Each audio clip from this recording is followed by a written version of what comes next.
Diploma के सभी बच्चों का क्वांटम ऑनलाइन क्लास में स्वागत है। आज की जो क्लास है वो रिवीजन क्लास है और परमाणु संरचना का रिवीजन है। ये क्लास जो है मैंने इस बात पे फोकस रख के बनाया है कि आपके सेशनल एग्जामिनेशंस अगर आ रहे हैं तो आप जो है किन किन टॉपिकों को रिवाइज करके एग्ज़ाम में जाएंगे। ओके, तो आज हम स्टार्ट करने वाले हैं परमाणु संरचना को। इंपॉर्टेंट टॉपिक को बताने जा रहे हैं, आपको ये बताने जा रहे हैं कि आधे घंटे में आप किस तरह से पूरी परमाणु संरचना को देख करके जाइए। तो बहुत ही बेनिफिशियल क्लास होगी। ऐसे बच्चे जो नए एडमिशन लिए समय से क्लास नहीं कर पाए हैं, कोई भी दिक्कत रही हो, उनके लिए बहुत ही उपयोगी क्लास होगी। आप इस क्लास को देख के जाएंगे, अच्छे नंबर आप पाएंगे और अच्छी इन्फॉर्मेशन भी आपके पास कलेक्ट हो जाएगी। परमाणु संरचना के हर एक बिंदु को मैं बताऊंगा, आपको हर एक पॉइंट को बताऊंगा, डिस्कस करूंगा और साथ ही साथ कितना लिखा जाए, कितना लिखने से आपका काम चल जाएगा, कितना आपको समझ होनी चाहिए, ये सारी बातें मैं डिस्कस करते चल रहा हूं। देखिए, जब भी हम परमाणु संरचना की बात करते हैं तो परमाणु संरचना में जो पहला वर्ड आता है वो वर्ड आएगा परमाणु किसे कहते हैं, ऐसा। तो देखिए, परमाणु जो है सबसे सूक्ष्म कण है। परमाणु का दोबारा जो है विभाजन नहीं कर सकते हैं, यानी अविभाज्य है, यानी कह सकते हैं ये किसी भी तत्व का सबसे सूक्ष्म कण है, ऐसा। और इसको आप विभाजित नहीं कर सकते हैं। इसका मतलब क्या है? इसका मतलब है ये जो है अविभाज्य है, मतलब इसका जो है फर्दर डिवीजन नहीं कर सकते हैं भाई, इसको दोबारा बांट नहीं सकते हैं। अब क्या है कि अगर परमाणु अति सूक्ष्म में अविभाज्य है तो क्या परमाणु भी किसी चीज से मिलकर बना है क्या? ये क्वेश्चन दिमाग में आ रहा था। तब डिस्कवरी हुई, तब देखा गया भाई परमाणु भी क्या किसी चीज से मिलकर बना है। तब बात आई कि हाँ भाई, परमाणु भी जो है ये क्या मिलके बना है भाई, ये 3 अलग अलग कणों से मिलके बना है। इन कणों को हम क्या कहते हैं? मूल कण कहते हैं, ऐसा। मूल कण, कहीं कहीं मूल भी लिखता है कि भाई परमाणु के मूल क्या है। मूल का मतलब मूल कण क्या है। तो भाई कहा गया परमाणु जो है मूल कणों से मिलकर बना, 3 मूल कणों से। तो कहा भाई कौन कौन से? तो सभी को यह पता था कि भाई परमाणु बना है इलेक्ट्रॉन से, जानते हैं हमें, ऐसा। दूसरा बात क्या भाई, सब जान रहे हैं, प्रोटॉन से है, ऐसा। और तीसरा क्या था भाई? न्यूट्रॉन था, ऐसा। तो ये 3 अलग अलग क्या है भाई, पार्टिकल से मिलकर के बना हुआ है ये। अब इलेक्ट्रॉन जो है, इलेक्ट्रॉन के ऊपर हम जानते हैं आवेश है -1 का, ऐसे। प्रोटॉन के ऊपर आवेश कितना है? +1 का है। और जो न्यूट्रॉन है इसके ऊपर आवेश नहीं पाया जाता है। आवेश का मतलब चार्ज। तो न्यूट्रॉन के ऊपर क्या है? किसी तरह का कोई आवेश नहीं पाया जाता है। तो ये इंफॉर्मेशन भी होनी चाहिए कि आवेश किस तरीके का है। इलेक्ट्रॉन पर निगेटिव है, प्रोटॉन पर पॉजिटिव है और न्यूट्रॉन क्या है? न्यूट्रल है। न्यूट्रल का मतलब कोई आवेश नहीं पाया जा रहा है। अब अगली बात किसकी आती है? अगली बात आती है किन किन साइंटिस्टों ने इसको डिस्कवर किया है, ये नाम भी पता होना चाहिए। तो अगला, जैसे इलेक्ट्रॉन की बात करते हैं तो इसे डिस्कवर करने वाला साइंटिस्ट है जे टॉमसन, ऐसा। दूसरा जो है प्रोटॉन को डिस्कवर करने वाला जो है साइंटिस्ट, उनका नाम है रदरफोर्ड। तो उसको डिस्कवर करने वाले जो साइंटिस्ट है उनका नाम है रदरफोर्ड, प्रोटॉन। और न्यूट्रॉन को डिस्कवर करने वाले जो साइंटिस्ट है उनका नाम है जेम्स चैडविक, ऐसा। तो ये तीनों नाम भी आपको पता होना चाहिए कि इसके डिस्कवरर कौन कौन हैं, कौन कौन से ऐसे साइंटिस्ट हैं जिन्होंने इसको डिस्कवर किया हुआ है। तो 3 नाम है, 3 नाम आपको याद होने चाहिए, J Thomson, Rutherford and last one is James Chadwick. तो अब ये इसका इंट्रोडक्शन टाइप है। अब देखिए, अब जो अगली बात आपको पता होना चाहिए कि परमाणु क्रमांक क्या है और परमाणु द्रव्यमान संख्या क्या है। तो अगला देखिए, परमाणु क्रमांक किसे कहते हैं और द्रव्यमान संख्या किसे कहते हैं। तो अगला हम टॉपिक देखने जा रहे हैं परमाणु क्रमांक और द्रव्यमान संख्या को। देखें यहां पे नेक्स्ट टॉपिक देखने जा रहे हैं परमाणु संरचना में ही। केवल इंपॉर्टेंट चीजें आपको बता रहे हैं जिससे आपका काम चल जाए, और लास्ट टाइम में आप इसको देख करके जाएंगे तो बहुत ही आसानी से जो है आप इसको कर ले जाएंगे। ऐसे बच्चे जो चैनल पर नए हैं सब्सक्राइब करें और पसंद आए वीडियो तो लाइक भी जरूर करिएगा। देखिए यहाँ पे नेक्स्ट देखने जा रहे हैं परमाणु क्रमांक कि भाई परमाणु क्रमांक क्या है, ये देखने जा रहे हैं। इंग्लिश में क्या लिखते थे, एटॉमिक नंबर, एटॉमिक नंबर, इसको कहते हैं एटॉमिक नंबर। ऐसा परमाणु क्रमांक का मतलब होता है कि किसी भी परमाणु में, किसी भी परमाणु के नाभिक में, परमाणु के नाभिक में उपस्थित प्रोटॉनों की संख्या, नाभिक में उपस्थित क्या चीज, प्रोटॉनों की संख्या। ये जो प्रोटॉनों की संख्या है यही क्या कहलाता है, यही कहलाता है एटॉमिक नंबर।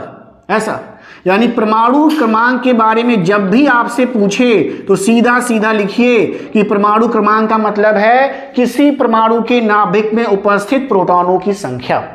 अब अगर नाभिक के ऊपर आवेश नहीं है तो यही बराबर किसकी हो जाता है, यही बराबर हो जाता है इलेक्ट्रॉनों की संख्या की भी।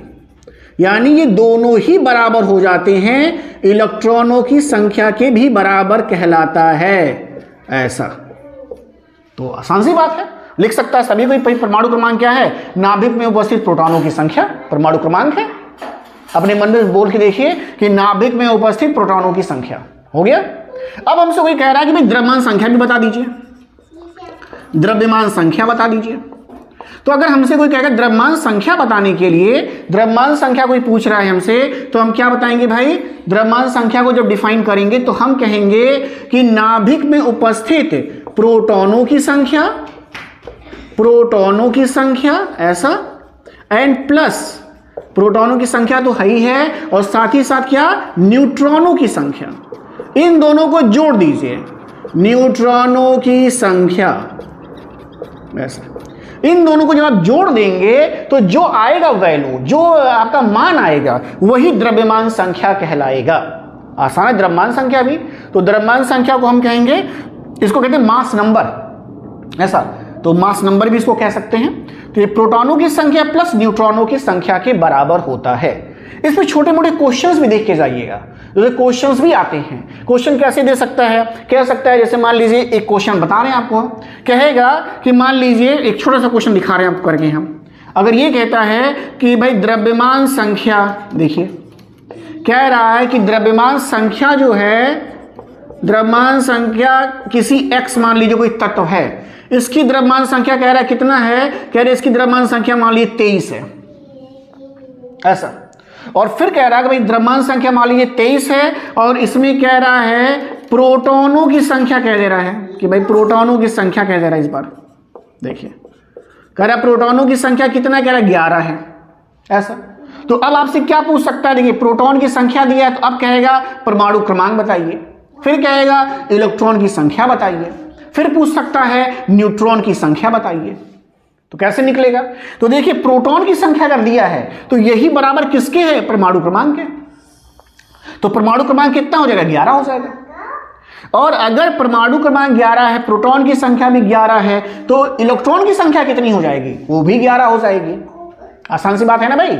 अब देखिए द्रव्यमान संख्या कह रहा है 23 है, प्रोटॉन की संख्या कह रहा है 11 है, और कह रहा है भाई न्यूट्रॉन बताइए। अब तो जब न्यूट्रॉन आप बताएंगे तो कितने के बराबर हो जाएगा, ये हो जाएगा 23 माइनस 11 बराबर कितना हो जाएगा, 12 के बराबर।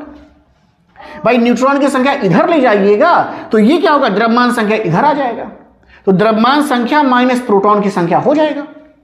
तब क्या हो जाएगा, 23 माइनस 11 बराबर 12।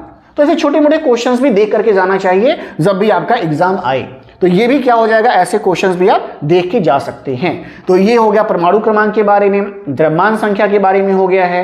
अब क्या हम देख सकते हैं, हम देख सकते हैं समस्थानिक किसे कहते हैं और समभारिक किसे कहते हैं, आइसोटोप किसे कहते हैं और आइसोबार किसे कहते हैं। ये भी छोटा सा ये है, इंपॉर्टेंट है, सेमेस्टर में भी इंपॉर्टेंट है। ऐसा नहीं खाली सेशनल में देख के जाइए, सेमेस्टर के लिए भी इंपॉर्टेंट ये है।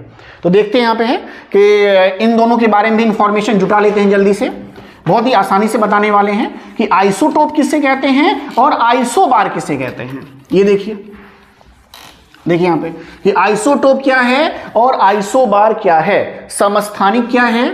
देखिए समस्थानिक देखने जा रहे हैं कि भाई समस्थानिक क्या कहलाता है, और क्या देखने जा रहे हैं, संभारिक। संभारिक ऐसा। आज हम आपका परमाणु संरचना बता देंगे और कल जो वीडियो होगा वो होगा रासायनिक बंध पर। तो ये 2 चैप्टर बना के आपको हम दे दे रहे हैं, रासायनिक बंध और ये, और एक वीडियो बना दे रहे हैं आपका आवर्त सारणी पर। तो 3 वीडियो बना देंगे, आधे घंटे का, 1.5 घंटा देख लेंगे, अच्छे नंबर आपको मिल जाएंगे। सारे टॉपिक मैं उसमें कवर कर दे रहा हूँ आधे घंटे में। तो आज का देख लीजिए, पहले समस्थानिक और संभारिक देख लीजिए। इसको अगर इंग्लिश में आप जानते हैं तो इसे कहते हैं आइसोटोप्स कहते हैं, और इसे कहते हैं आइसोबार। आइसोबार ऐसा। दोनों का मतलब क्या है? तो बहुत ही सिंपल सा मतलब है भाई। समस्थानिक का मतलब क्या है? समस्थानिक का मतलब पहली बात लिखना होता है कि एक ही परमाणु होगा, परमाणु चेंज नहीं होगा, वो एलिमेंट नहीं चेंज होगा, एक ही परमाणु नहीं बल्कि कहेंगे एक ही तत्व के परमाणु। परमाणु नहीं लिखते हैं, कहेंगे भाई जो तत्व होगा एक ही होगा, एक ही तत्व के परमाणु ये होगा। ऐसा एक ही तत्व के परमाणु होंगे। यानी अगर मान लीजिए हाइड्रोजन है तो हाइड्रोजन एक तत्व है, अब इसके 3 परमाणु हैं। जैसे देखिए कहते हैं 1H1, 1H2 और 1H3। देखिए ये एग्जाम्पल भी है इसका कि भाई देखिए एक ही तत्व हाइड्रोजन है, उसके अलग अलग परमाणु होंगे। तो एक ही तत्व के परमाणु क्या होगा भाई? जिनके, देखिए याद नहीं करना है, देखिए यहां पे सुनिए, अगर मान लीजिए X लिखते हैं तो नीचे हम क्या लिखते हैं? नीचे लिखते हैं परमाणु क्रमांक, या नीचे एटॉमिक नंबर नीचे लिखा जाता है, और परमाणु भार ऊपर लिखते हैं, या द्रव्यमान संख्या ऐसा ऊपर लिखते हैं। तो देखिए इसका भी 1 लिखा है मैंने, इसका भी 1 लिखा है, देखिए इसका भी 1 लिखा है, यानी तीनों का 1 है, यानी तीनों का परमाणु क्रमांक एक जैसा है। तो क्या लिखना होगा? एक ही तत्व के परमाणु जिनके परमाणु क्रमांक समान हैं, एक जैसे हैं, लेकिन देखिए 1 2 3 लिखा है, लेकिन परमाणु भार या द्रव्यमान संख्या अलग अलग है। वो क्या कहलाएंगे? वो एक दूसरे के समस्थानिक कहलाएंगे। मतलब ये इसका समस्थानिक है, ये इसका समस्थानिक है, ऐसे। तो डेफिनेशन क्या हो जाता है? एक ही तत्व के परमाणु जिनके परमाणु क्रमांक, अपने मन से लिखिए, कुछ अलग से नहीं करना है, जिनके परमाणु क्रमांक क्या है भाई? समान है, परमाणु क्रमांक समान है, लेकिन, अब लेकिन लगाइए, क्या अलग है? लेकिन परमाणु भार अलग है, लेकिन परमाणु भार भिन्न भिन्न होते हैं। परमाणु भार क्या होगा भाई? भिन्न भिन्न होते हैं या अलग अलग होते हैं, वे एक दूसरे के समस्थानिक कहलाते हैं। आसान सा हो गया, समस्थानिक सबको समझ में आ गया होगा। समभारिक क्या है भाई? अब समभारिक में देखिए क्या है, अब लिखते एग्जाम्पल, देखिए हम एग्जाम्पल ध्यान में रखते हैं, डेफिनेशन खुद लिखते हैं। अगर हमको लिखना है समभारिक, देखिए अगर हम कहेंगे भाई समभारिक क्या है, तो अगर समभारिक हम बात कर रहे हैं तो एग्जाम्पल देखिए, ध्यान रखिए, देखिए पोटेशियम और कैल्शियम है, 2 को रखें ध्यान में। पोटेशियम का परमाणु क्रमांक 19 है और कैल्शियम का है 20, लेकिन दोनों का द्रव्यमान संख्या 40 है। ऐसा। अब देखिए क्या सेम हो गया भाई?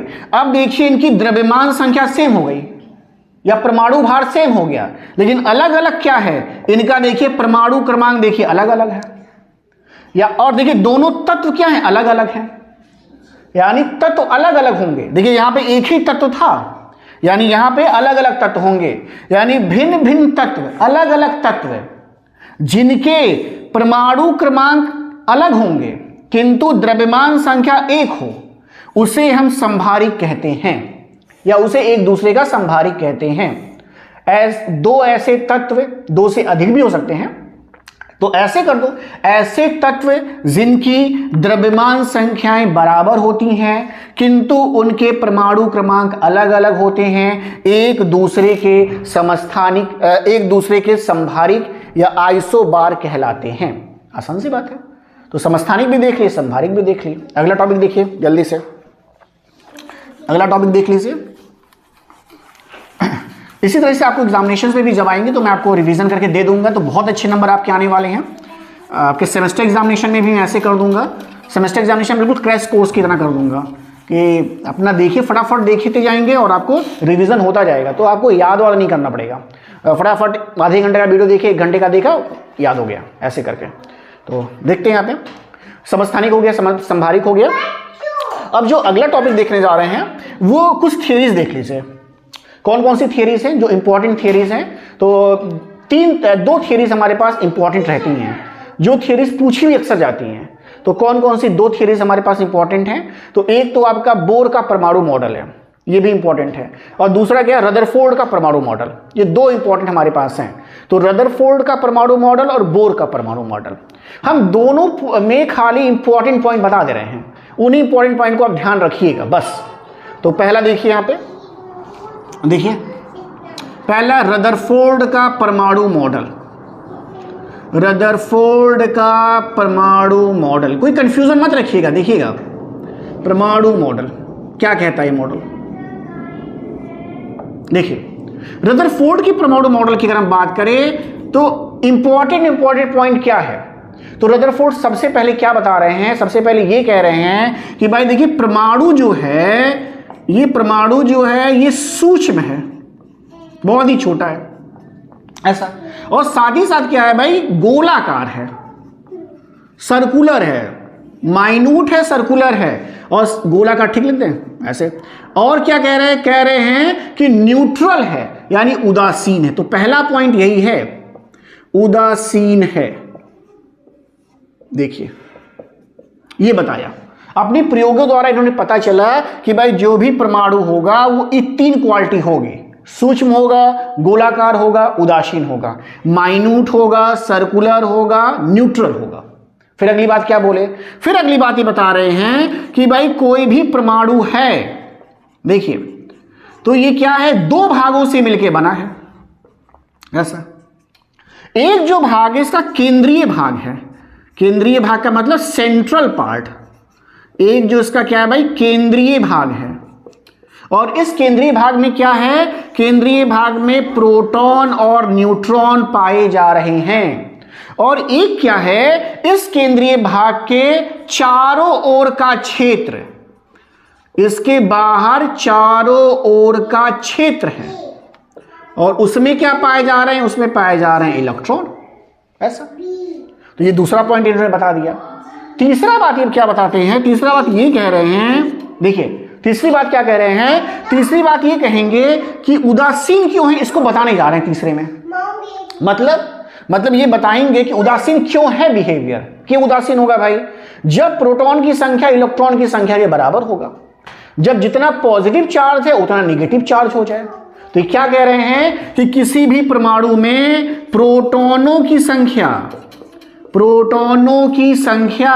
इलेक्ट्रॉनों की संख्या के बराबर होता है। ये बराबर होता है इलेक्ट्रॉनों की संख्या के।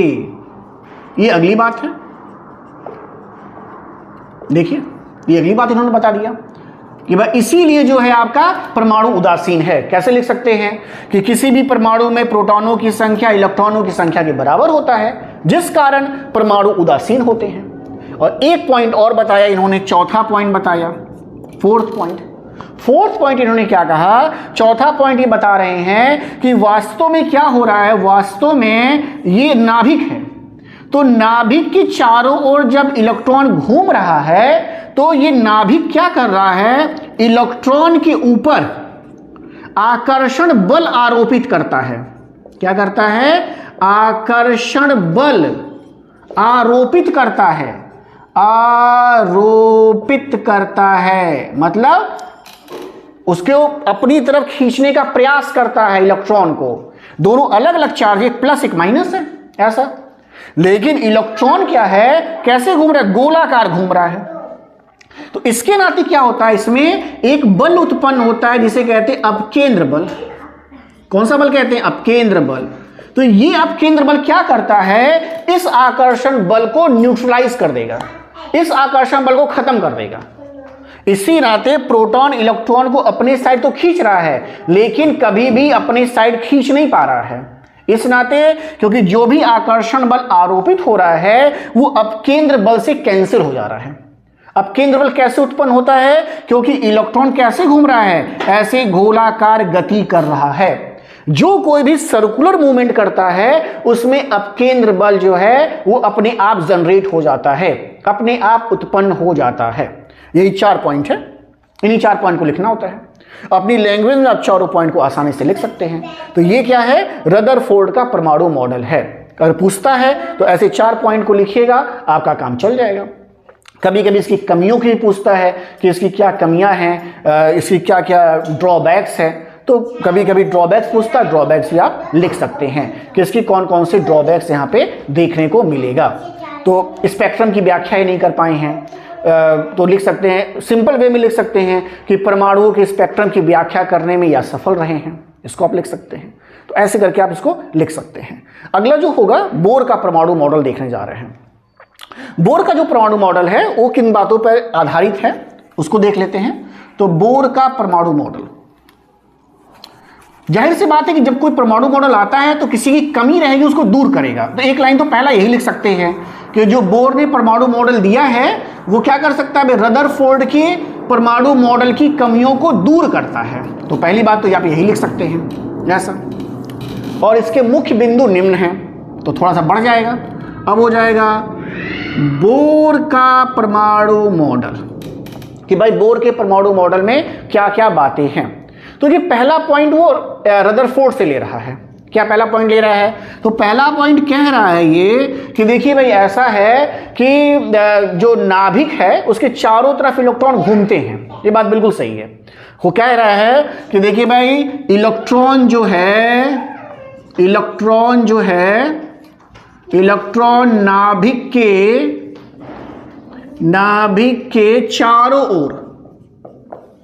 नाभिक के चारों ओर वृत्ताकार कक्षाओं में घूमता है। ये बिल्कुल सही कह रहे हो आप, ये इसने भी माना, वृत्ताकार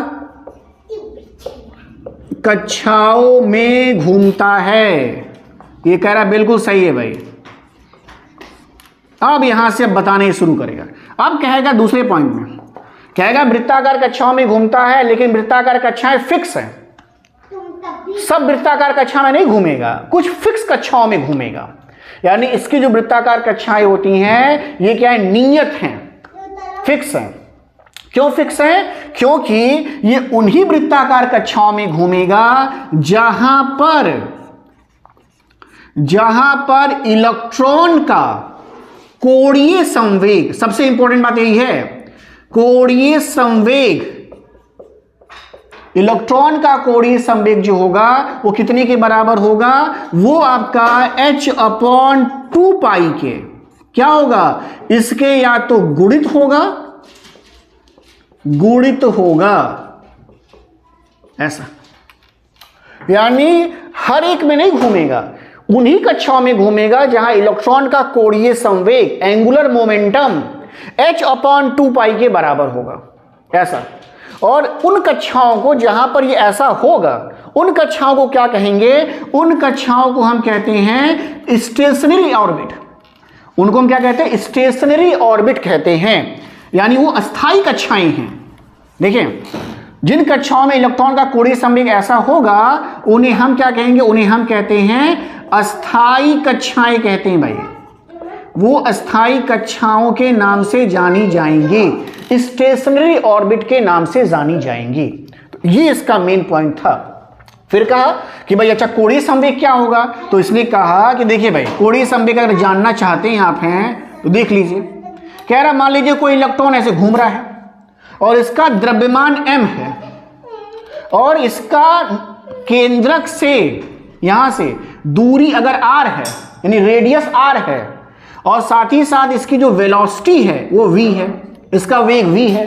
तो कह रहा है कोणीय संवेग हो जाएगा mRv और ये प्रोपोर्शनल होगा h/2 पाई के ऐसा। और प्रोपोर्शनल साइन जब हटा दोगे तो इसकी जगह लाते n, h/2 पाई। n क्या है, n जो है मुख्य क्वांटम संख्या है। क्या है भाई, मुख्य क्वांटम संख्या कहते हैं, इसे मुख्य क्वांटम संख्या के नाम से जानते हैं कैसा। और h को क्या कहते हैं, प्लांक नियतांक, प्लांक नियतांक के नाम से जानते हैं। तो किस नाम से जानते हैं भाई? प्लांक नियतांक के नाम से जाना जाएगा। तो ये दो चीजें ऐसे लिख दीजिएगा, हो जाएगा। फिर अगला बात ही कह रहा है, अगला पॉइंट आप कह सकते हैं, इसका नेक्स्ट पॉइंट कह सकते हैं कि अगले पॉइंट में क्या कहेगा। तो अगले पॉइंट में बोलने जा रहा है कि देखिए वैसे तो इलेक्ट्रॉन ऊर्जा का उत्सर्जन नहीं करेगा, इलेक्ट्रॉन जो है ऊर्जा का उत्सर्जन नॉर्मल केस में नहीं करेगा, लेकिन हाँ करता भी है, ऊर्जा का उत्सर्जन भी करता है और ऊर्जा का अवशोषण भी करता है। उसके लिए इसने बताया कब करेगा। तो ये बात भी बोर्ड बता रहा है कि ऊर्जा का अवशोषण और उत्सर्जन कब करेगा। तो अगला पॉइंट इसी पर है।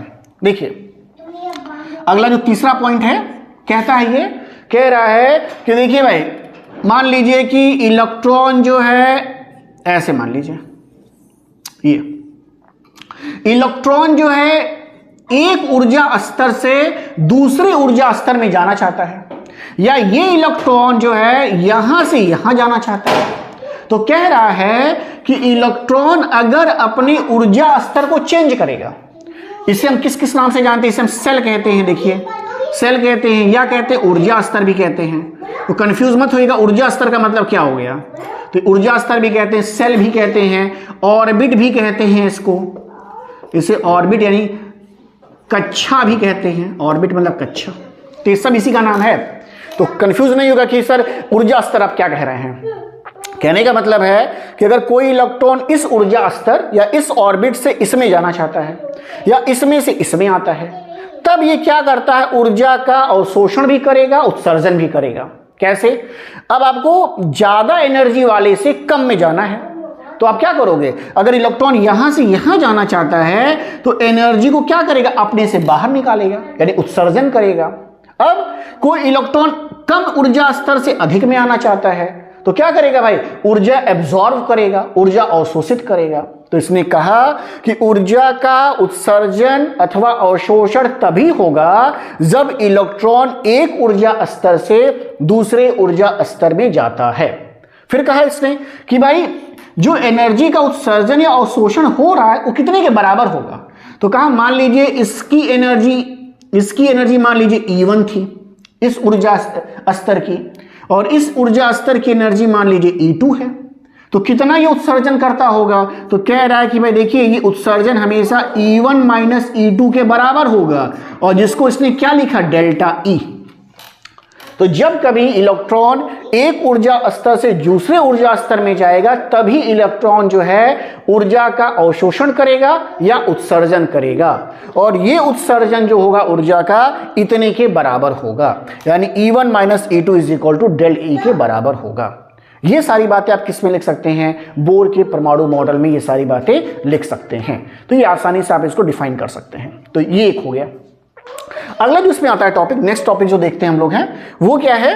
वो आता है डी ब्रोगली का इक्वेशन। तो डी ब्रोगली इक्वेशन जल्दी से देख लीजिए क्या है। डी ब्रोगली इक्वेशन जो है, अगर हम डी ब्रोगली इक्वेशन देख के जा रहे हैं तो ठीक है, इस पे न्यूमेरिकल्स भी आ सकते हैं, तो न्यूमेरिकल्स भी देख करके एक दो जाइएगा। मैं फार्मूला आपको बता दे रहा हूं कि फार्मूला क्या है, यहां देख लीजिए।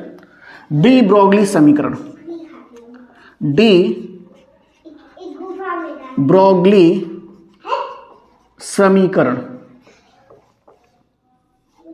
डी ब्रोगली समीकरण। डी ब्रोगली समीकरण क्या कहता है? कहता है कि मैं देखिए लैम्डा इज इक्वल टू जो है H upon M into V। ये डी ब्रोगली समीकरण है। इस समीकरण को ध्यान में रखिएगा।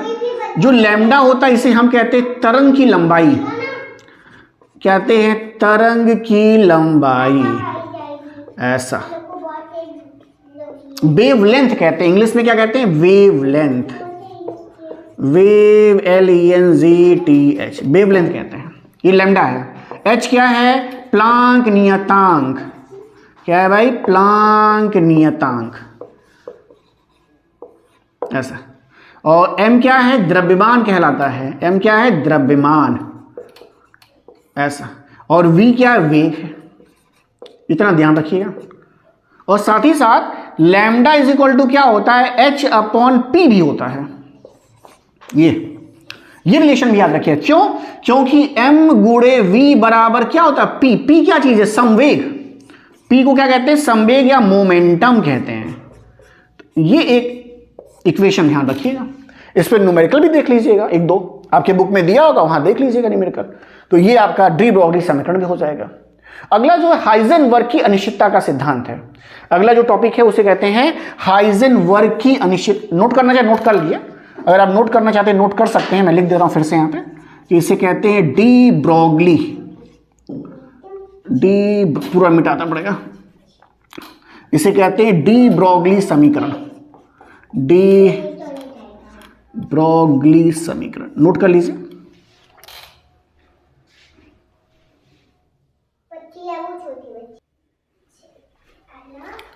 अगले जो टॉपिक देखने जा रहे हैं वो है हाइजेनबर्ग की अनिश्चितता का सिद्धांत। इंपॉर्टेंट टॉपिक रहता है हमेशा से। ये किसके लिए है, क्या कहता है, इसको देखने जा रहे हैं। तो हाइजेनबर्ग की अनिश्चितता का सिद्धांत जो है ये हमेशा किसके लिए कहेगा, तो हमेशा कहेगा ये सूक्ष्म कण के लिए। और ये सूक्ष्म कण किस स्थिति में हो, गतिमान हो, ऐसा। तो परमाणु में कौन सूक्ष्म और गतिमान है भाई, दोनों किस में क्वालिटी है, जल्दी से बताइए। इलेक्ट्रॉन में क्वालिटी है, यानी जो भी बातें की जा रही इलेक्ट्रॉन के लिए की जा रही है, या किसी ऐसे पार्टिकल के बारे में की जाएगी जिसमें ये दोनों खूबियां होंगी। क्लियर है, एक माइन्यूट होना चाहिए, दूसरा मूविंग होना चाहिए। तो ये क्या कहता है सिद्धांत, हाइजेनबर्ग ने क्या बताया, तो हाइजेनबर्ग कह रहे हैं कि किसी सूक्ष्म कण तथा गतिमान कण के लिए उसकी स्थिति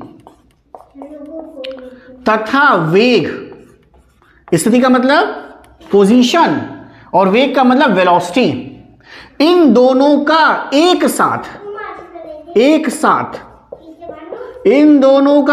साथ यथार्थ मतलब एग्जैक्ट, इसका मतलब होता है एग्जैक्ट, यथार्थ निर्धारण, मतलब बता नहीं पाओगे भाई, निर्धारित नहीं कर पाओगे, असंभव है या संभव नहीं है, संभव नहीं है, ऐसा। यही है, इतना बस, दो लाइन का बस है कि किसी अतिसूक्ष्म गतिमान कण की स्थिति तथा वेग का एक साथ यथार्थ निर्धारण संभव नहीं है। मतलब ये दोनों चीजें एक साथ आप नहीं बता पाओगे, एक बताओगे तो दूसरा बदल जाएगा, स्थिति बताओगे तो वेग बदल जाएगा, वेग बताओगे तो स्थिति बदल जाएगी। दोनों को एक साथ आप नहीं बता सकते, एक समय पर आप नहीं बता सकते हो। तो इसलिए कहा कि भाई इसको मैथमेटिकल भी आप देख सकते हो। कहा कि भाई देखिए डेल्टा एक्स ये क्या है, ये है स्थिति में अनिश्चितता इनटू डेल्टा पी, ऐसा। कहा कि या तो ग्रेटर देन होगा या तो बराबर होगा कितने के, तो h/4 पाई के, ऐसा। इसका मतलब क्या है, इसका मतलब है जब फार्मूला में इस्तेमाल हम करते हैं v होगा जी, हाँ, स्थिति और गति मतलब स्थिति और वेग, अगर इसको फार्मूले में जब हम इस्तेमाल करते हैं, अच्छा लिखते हैं इसको मोमेंटम के फॉर्म में, जैसे देखिए यहाँ पे delta x into delta p is greater than equal than to h/4 pi, ये संवेग है। जब इसको गति के फॉर्म में लिखते हैं तो यही हो जाता है delta x into m into delta v, और ग्रेटर की साइन है बराबर की साइन, तो बराबर लगाया करिए h/4 पाई। अब इस फार्मूले का इस्तेमाल हो जाता है जब भी हम क्वेश्चन करते हैं। यहां पर संवेग अगर दिया तो संवेग लगाइएगा, संवेग नहीं दिया है, वेग दे रहा है और द्रव्यमान दे रहा है, तो इस फार्मूले का इस्तेमाल करिएगा। तो ये फार्मूला जो है इस्तेमाल में आता है, या डेल्टा एक्स ऐसा भी हो सकता है, delta x into delta P बराबर h/4 पाई। तो दोनों में से जैसा भी होगा, अगर मान लीजिए संवेग दे रहा है तो ऐसा फार्मूला लगाए करिए क्वेश्चन करते समय, और अगर वेग दे रहा है, द्रव्यमान दे रहा है और स्थिति में अनिश्चितता दे रहा है तो ऐसा लगाइएगा, तो जैसा होगा।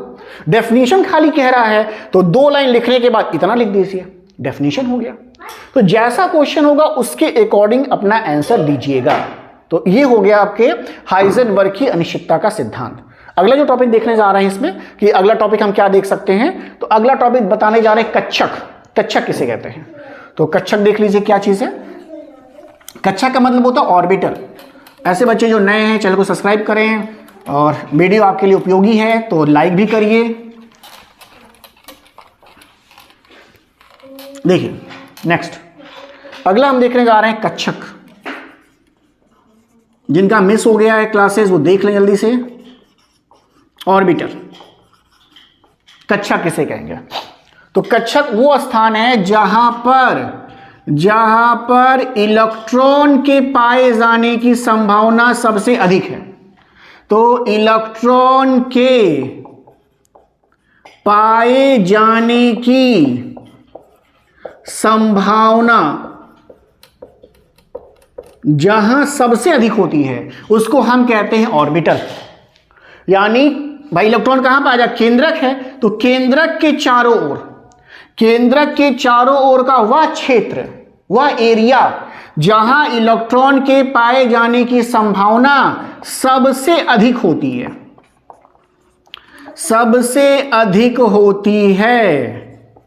उसे ही क्या कहते हैं? अधिक होती है, उसे क्या कहेंगे? उसे कहते हैं कक्षक, उसे कक्षक कहते हैं। अब देखिए इतनी आसान सी बात बताई जा रही है, सिंपल। तो केंद्रक के चारों ओर का वह क्षेत्र जहां इलेक्ट्रॉन के पाए जाने की संभावना सबसे अधिक होती है उसे कक्षक कहते हैं। अब कहता है कक्षक देखिए 4 प्रकार के हैं। किस किस नाम से आप जानते हैं? तो कक्षक को हम किस किस नाम से जानते हैं? तो कक्षक को हम जानते हैं, देखिए एक को हम कहते हैं भाई एस ऑर्बिटल या एस कक्षक, ऐसा। तो कह रहा है भाई एस कक्षक की बात करेंगे तो ये गोलाकार है आकृति में। कैसा है? गोलाकार आकृति है। तो अगर गोलाकार आकृति है तो कैसा बनता है भाई? तो देखिए अगर एक्सिस आप लेते हैं एक्स वाई जेड, देखिए ऐसा, तो कैसा बनाइएगा? देखिए ऐसे बनाइएगा गोलाकार और लिख दीजिएगा एस कक्षक। फिर कह रहा है कि पहला हो गया। फिर कह रहा है कि मान लीजिए भाई पी कक्षक की बात करिए कि पी कक्षक कैसा होगा, ऐसा। तो पी कक्षक कह रहा है भाई डमरू के आकार का, डंबल शेप है, डमरू के आकार का है। किस आकार का है? डमरू के आकार का, डंबल शेप है, डम्बेल शेप, ऐसा। तो डंबल शेप है, डमरू के आकार का है। और कह रहा है देखिए भाई एक्सिस कितना होता है? यहां देखिए भाई 3 ही एक्सिस तो होगा, एक एक्स होगा, एक वाई होगा, एक जेड होगा। तो जिस एक्सिस पर वो पाया जाएगा उसी का नाम है। अगर एक्स एक्सिस से पाया जाएगा तो कहेंगे पी एक्स होगा, वाई में पाया जाएगा तो पी वाई कहेंगे, और जेड पर पाया जाएगा तो पी जेड कहेंगे। कैसे? देखिए कह रहा कि भाई देखिए मान लीजिए कि कहां पाया जा रहा है? यहां पाया जा रहा है, ऐसे। और इसे x मानिए, इसे y मानिए, तो इसे क्या कहिएगा? px कहिएगा। कह रहा है कि देखिए भाई अगर मान लीजिए कि ये x है और ये y है और z ऐसे है, और कहां पाया जा रहा है? py पर देखिए पाया जा रहा है, तो कह रहा है भाई py कहिए। और कह रहा है कि देखिए भाई अगर z पर पाया जाए, देखिए z मान लीजिए, इसको मानिए, अगर z पर पाया जाए तो इसे pz कहिए। ये z है, ये x है और ये y है। जिस एक्सिस पर पाया जाए उसे आप कहिए। तो यानी पी कक्षक ऐसे 3 प्रकार के होंगे, किस एक्सिस पर पाया जा रहे हैं उसके आधार पर। तो p x, p y, p z, ये हो गया। अब एक्स हो, एस हो गया, पी हो गया। अब डी देख लीजिए। डी कह रहा है, अब देखिए डी की बात, अगर हम लोग देखें डी ऑर्बिटल कैसा है, तीसरा डी कक्षक, ये कैसा है? तो ये कह रहा है डबल डंबल है भाई। कैसा कह रहा है भाई? डबल डंबल, डबल डंबल, मतलब 2 डमरू होंगे, 2 डमरू के आकार का होगा। और कह रहा है भाई ये 5 होंगे। कह रहा कैसे 5 होगा? तो कह रहा देखिए 5 में से 3 जो होंगे वो पाए जाएंगे एक्सिस पर, और जो 3 जो होंगे नहीं, 3 जो होंगे वो एक्सिस पर नहीं पाए जाएंगे, नॉन एक्सिस पर पाए जाएंगे, नॉन एक्सियल होंगे। और 2 जो होंगे वो पाए जाएंगे एक्सिस पर, यानी 3 जो हैं अक्ष पर नहीं पाए जाएंगे, लेकिन 2 जो पाए जाएंगे अक्ष पर पाए जाएंगे। अक्ष का मतलब यही देखिए, ये अक्ष है x, ये y है और ये z है, ये अक्ष कहते हैं इसे, एक्सिस। कह रहे बताइए भाई कैसे? तो कह रहे भाई देखिए भाई कौन कौन सा है, यहां देखिए, इसको हटा दें यहां से। तो देखिए भाई कौन सा पाया जाएगा एक्सिस पर और कौन कौन सा एक्सिस पर नहीं पाया जाएगा, ये देख लीजिए। तो 5 का एक एक करके हम बनाने जा रहे हैं। देखिए कह रहा है कि देखिए भाई पहला जो है उसे कहते हैं डी एक्स वाई। तो ये एक्स, डी एक्स वाई का मतलब एक्स और वाई के बीच में। देखिए कैसे? तो कह रहा है देखो भाई कुछ नहीं, इसको एक्स मान लो, इसको वाई मान लो, ऐसे। तो एक्स और वाई के बीच में रहेगा। तो देखिए कहां बनाइए? देखिए यहां बनाइए, यहां बनाइए, यहां बनाइए और यहां बनाइए, बन गया ऐसा। कह रहा है कि भाई देखिए अगला कह रहा है डी वाई जेड मान लीजिए, तो कह रहा है डी वाई जेड बनाना है, तो देखिए इसको वाई मान लीजिए, इसको जेड मान लीजिए इस बार, और कह रहा बनाइए, तो कह रहा वाई और जेड के बीच में बना दो, और क्या, देखो ऐसे बना दिए। फिर कह रहा है भाई अगला, कह रहा है भाई अगला डी जेड एक्स है, तो क्या करिए इस बार इसको x मान लीजिए, इसको z मान लीजिए, इन दोनों के बीच में बना दीजिए, तो देखिए ऐसे, देखिए ऐसे हो गया, बन गया। कह रहे कोई 3 ऐसे हो गए।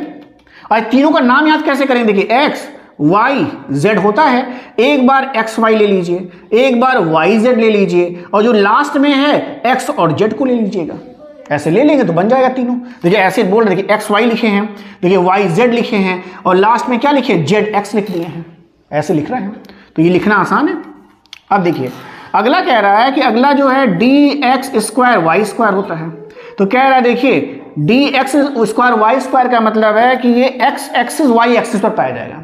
तो देखिए इसको एक्स एक्सिस ले लीजिए, इसको वाई एक्सिस ले लीजिए, और जेड ऐसे ले लीजिए, हो गया, ये z है, तो x पर y पे बना दीजिए। और चौथा जो है वो कह रहा है डी जेड स्क्वायर कहलाता है, कह रहा है इसको कैसे बनाइए, तो कह रहा है भाई इसको z पर बनाइए, तो z को ऊपर ले लीजिए, इसको x मान लीजिए और इसको y मान लीजिए, तो z पर क्या बनाएंगे, देखिए ऐसे बनेगा और ऐसे बनेगा, डबल डंबल है, 2 बनता है डंबल। अब दूसरा का कहां बनेगा भाई, तो कह रहा है दूसरे को दिखाने के लिए ऐसे बना दीजिए, देखिए ऐसे कर दीजिए, तो हम मान लेंगे कि 2 डंबल सेट है, ये हो गया पांचों, तो ये हो गया। अब अगला जो है उसको कहते हैं एफ, SPD एफ, अगला जो है उसे कहते हैं एफ। देखिए एफ कक्षक जो है चौथा, इसकी आकृति पता नहीं है भाई, अभी अंडर ऑब्जर्वेशन है, तो इसलिए इसको नहीं बनाया जाएगा। हाँ ये लिख सकते हैं कि डी में जो होंगे ये 7 क्या पाए जाएंगे, उपकक्षक पाए जाएंगे, साथ में एफ कक्षक में 7 उपकक्षक होते हैं, ये लिख सकते हैं, लेकिन इसकी आकृति अभी स्पष्ट नहीं है, बस लिख के खत्म हो जाएगा। तो ये सारी बातें आप किस में लिख सकते हैं, कक्षक के बारे में लिख सकते हैं। जब भी क्वेश्चन आएगा तो कक्षक को आप ऐसे डिफाइन करेंगे तो आपका काम आसान से हो जाएगा। तो ये इतनी बातें आपको लिखनी होंगी। अब अगली बात जो देखने जा रहे हैं वो क्या देखने जा रहे हैं, वो देखने जा रहे हैं हम लोग 2 रूल देखने जा रहे हैं, एक अफबाउ का प्रिंसिपल और एक हुंड रूल। इन दोनों को देख लेंगे तो मैक्सिमम पोर्शन खत्म हो जाएगा, क्वांटम नंबर बच जाएगा, और एक बन जाएगा पाउली का अपवर्जन नियम, ये 2 चीजें बच जाएगी। उसको भी फटाफट देख लेंगे तो ये पूरा का पूरा टॉपिक खत्म हो जाएगा। देख लेते हैं इसको भी जल्दी से। देखिए अगला देखने जा रहे हैं अफबाउ का rule, Aufbau principal. Aufbau principal बहुत इंपॉर्टेंट है। बहुत से बच्चे हैं जो अभी भी इलेक्ट्रॉनिक विन्यास नहीं लिख पाते हैं, उनके लिए भी बहुत इंपॉर्टेंट है। अगर आप हाई स्कूल में नहीं ठीक से पढ़े हैं, इंटर में ठीक से नहीं पढ़े हैं, तो जरूर देखिए कि कैसे इलेक्ट्रॉनिक विन्यास लिखा जाता है, उनके लिए बहुत इंपॉर्टेंट है। देखिए यहां पर हम देखने जा रहे हैं अफबाउ का नियम, अफबाउ प्रिंसिपल। अफबाउ प्रिंसिपल क्या बताएगा, अफबाउ प्रिंसिपल ये बताता है कि मान लीजिए सोडियम में इलेक्ट्रॉन की संख्या 11 है, तो इसका इलेक्ट्रॉनिक विन्यास जो हम लिखते हैं 1s2 2s2 2p6 3s1, ये कैसे लिखते हैं यही बताने जा रहा है कि 1s के बाद 2s क्यों आ रहा है, 2s के बाद 2p क्यों आ रहा है, और 2p के बाद 3s क्यों आ रहा है। तो ये कैसे आ रहा है यही बताएगा अफबाउ का नियम, यानी इलेक्ट्रॉन कैसे ऑर्बिटल में भरे जाएंगे, उनका क्रम क्या होगा, ये सब कुछ बताएगा अफबाउ का नियम। इसे नोट कर लीजिए, हर बार ये काम आएगा। क्वेश्चन ऐसा भी देता है एग्जाम में कि मान लीजिए 24 है एटॉमिक नंबर, तो उसका इलेक्ट्रॉनिक विन्यास कैसे होगा, तो भाई क्रम जानेंगे तब ना लिख पाएंगे। अब जो क्रम नहीं जानो कैसे लिख पाएगा, तो बहुत जरूरी है। बहुत आसान सी बात है, बस गोले बनाने रहते हैं। मैं बार बार कहता हूं गोला बनाइए भाई, देखिए गोला बनाइए, देखिए 1 2 3 4 5 6 7, और ये सब 1s हैं, यानी ये ऑर्बिटल की संख्या, इसको 1s कहिएगा, इसको 2s, इसको 3s, इसको 4s, इसको 5s, इसको 6s, इसको 7s, ऐसे ये सब s है। एक छोड़ के फिर बनाइए गोले, 1 2 3 4 5 6, ये p सब हैं, तो ये इसको कहिएगा 2p, 2 से स्टार्ट हो रहा है, 3p, 4p, 5p, 6p, 7p, ऐसे। फिर एक छोड़ दीजिए, फिर यहां से 1 2 3 4, तो ये हो जाएगा 3 है ना, तो 3d से 3d, 4d, 5d, 6d, ऐसे। फिर एक छोड़ दीजिए, एक यहां से कम कर दीजिए, अब 1 2 ऐसे बनाइए, तो ये हो जाएगा 4f होगा ना, 4f हो जाएगा और ये 5f हो जाएगा, ऐसे। तो बस करना कुछ नहीं, गोले बनाने ऊपर से एक एक कम करके। देखिए 1s यहां है तो 2p होगा, 3d होगा, 4f होगा, spdf ऐसे बनाना है, spdf ऑर्बिटल होते हैं वैसे बनाना है। अब बस खाली की लाइन ड्रॉ करिए, ऐसे, देखिए ऐसे, देखिए ऐसे, देखिए ऐसे, देखिए इस तरीके से, देखिए इस तरीके से, देखिए इस तरीके से, और देखिए इस तरीके से, बस ऐसे लाइन ड्रॉ करनी है। और यही ऑर्बिटल का क्रम होता है। कैसे क्रम जानेंगे, देखिए पहले 1s आएगा, देखिए 1s आया, अब 1s के बाद इसको पढ़िए, 2s पढ़िए, अब 2s के बाद इसका ये जो एरो का सिरा है इसको इसके पूंछ पे जाइए, अब यानी 2s के बाद 2p पढ़ा करिए, 2p के बाद 3s पढ़ा करिए, देखिए 3s पढ़िए ऐसे, 3s के बाद 3p पढ़िए, तो देखिए 3p पढ़िए, 3p के बाद 4s पढ़िए, देखिए 4s आया, अब 4s के बाद फिर कहां पढ़िए, फिर यहां पढ़िए, यहां पे आइए, यानी क्या पढ़िएगा, 3d पढ़िएगा, फिर 4p पढ़िए, ऐसे ऐसे सब पढ़ते जाइएगा। फिर यहां से क्या पढ़िएगा, फिर यहां से ये पढ़िएगा, फिर यहां से किसको पढ़िएगा, यहां पढ़िएगा, और फिर यहां से इसको पढ़िएगा, ऐसे। तो देखिए इसी सीक्वेंस से देखिए हम करते हैं इलेक्ट्रॉन की फिलिंग कैसे। देखिए 1s देखिए हम लिखे पहले, देखिए 1s लिखा जाएगा, फिर देखिए 2s लिखा गया है, फिर p लिखा गया है, फिर देखिए 3s लिखा गया है, इतना लिखते हैं। और ध्यान देने वाली बात क्या है कि s ऑर्बिटल में अधिकतम 2 इलेक्ट्रॉन हो सकते हैं, p में अधिकतम 6 इलेक्ट्रॉन हो सकते हैं, d में अधिकतम 10 इलेक्ट्रॉन हो सकते हैं, और f में अधिकतम 14 हो सकते हैं। इससे कम हो सकता है लेकिन इससे ज्यादा इलेक्ट्रॉन नहीं होगा। तो अगर p की बात आती है तो p में देखिए 6 से ज्यादा नहीं हो सकता है, देखिए 6 से ज्यादा है तो यहां कर दिए हैं, ऐसा नहीं 7 है तो 7 यही लिख देंगे, ना 6 तक लिखेंगे, 7वां अगले में जाएगा। तो अगर इतनी बातों को ध्यान रखेंगे तो अबाउ का नियम आसान है। ये जो ऑर्बिटल है ये सब ऑर्बिटल है, देखिए s ऑर्बिटल है, p ऑर्बिटल, उस नाम दे दिया गया है। तो अबाउ का नियम क्या कहता है, अबाउ का नियम कहता है कि जब भी हम इलेक्ट्रॉन भरते हैं ऑर्बिटल में तो हमेशा ऊर्जा के बढ़ते हुए क्रम में भरा जाएगा। ये ऊर्जा का बढ़ता हुआ क्रम है, मतलब इस ऑर्बिटल की ऊर्जा कम है, इसकी ज्यादा, इसकी और ज्यादा, इसकी और ज्यादा, इसकी और ज्यादा, यानी सबसे पहले इलेक्ट्रॉन किसमें भरा जाएगा, जिसकी ऊर्जा कम है। तो अबाउ का नियम कहता है कि किसी भी परमाणु में इलेक्ट्रॉन का जो भराव होता है, इलेक्ट्रॉन की जो फिलिंग होती है, हमेशा कक्षकों के बढ़ते हुए ऊर्जा स्तर में होती है, बढ़ते हुए ऊर्जा स्तर में किया जाएगा। अपनी लैंग्वेज में लिख दीजिए और ऐसे बना दीजिए, डायग्राम हो गया। तो ये हो गया आपका अबाउ का नियम। अब क्या अगला है हुंड का नियम। तो हुंड का नियम क्या कहता है, इसको यार देख लीजिए कि हुंड का नियम क्या कह रहा है भाई। तो इसको हटा रहे हैं, देखिए ये हटा दे रहे हैं इसे। हुंड का नियम क्या कहता है, अब इस पे कराएंगे, आपको क्वेश्चन कराएंगे इस पे एक दो, पहले दोनों देख लीजिए नियम तब करते हैं क्वेश्चन। इस पे एक क्वेश्चन बता दे रहे हैं आपको, है क्योंकि 2-3 इंपॉर्टेंट रहते हैं जो अक्सर पूछे जाते हैं।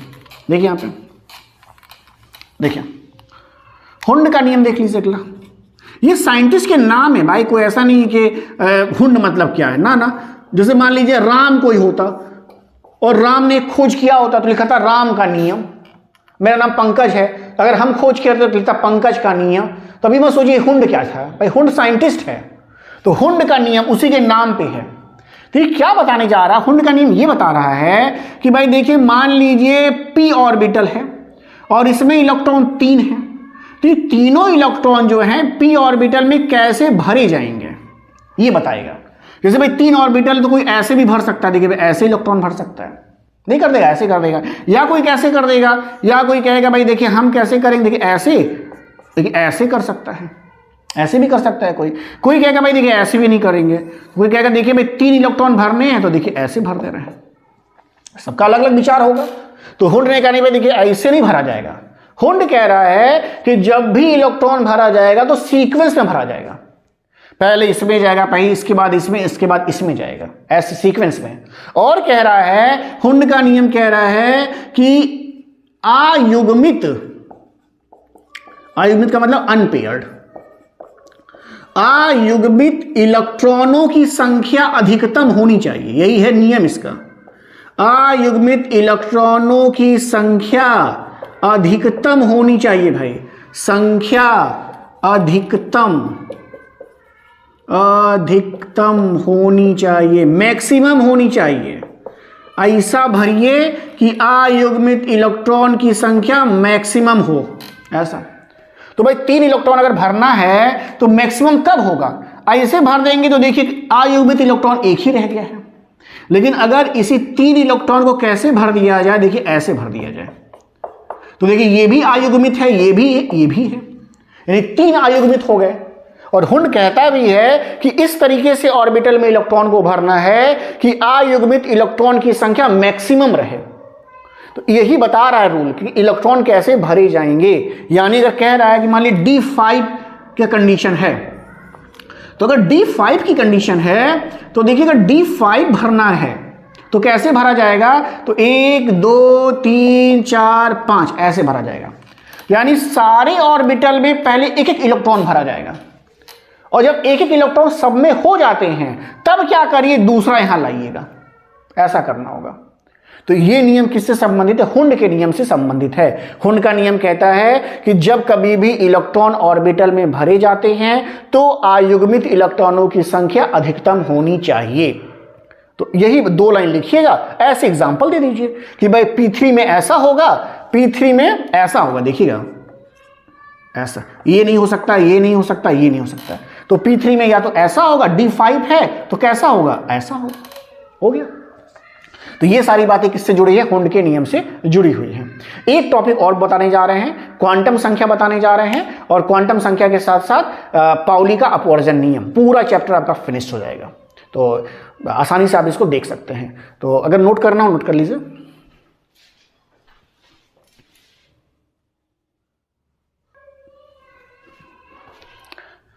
मुझे लग रहा है कि ये वीडियो बहुत लंबा हो जाएगा और आपको दिक्कत आएगी, इसलिए जो अगला वीडियो हम बनाएंगे उसमें आपको हम क्वांटम संख्या और पाउली का अपवर्जन नियम बता देंगे। तो अगले वीडियो में हम इसको बता दे रहे हैं। तो इसके लिए इतना ही देखिए, और अगर वीडियो आपको पसंद आए तो लाइक करें, और जो बच्चे नए हैं सब्सक्राइब करें। Thank you.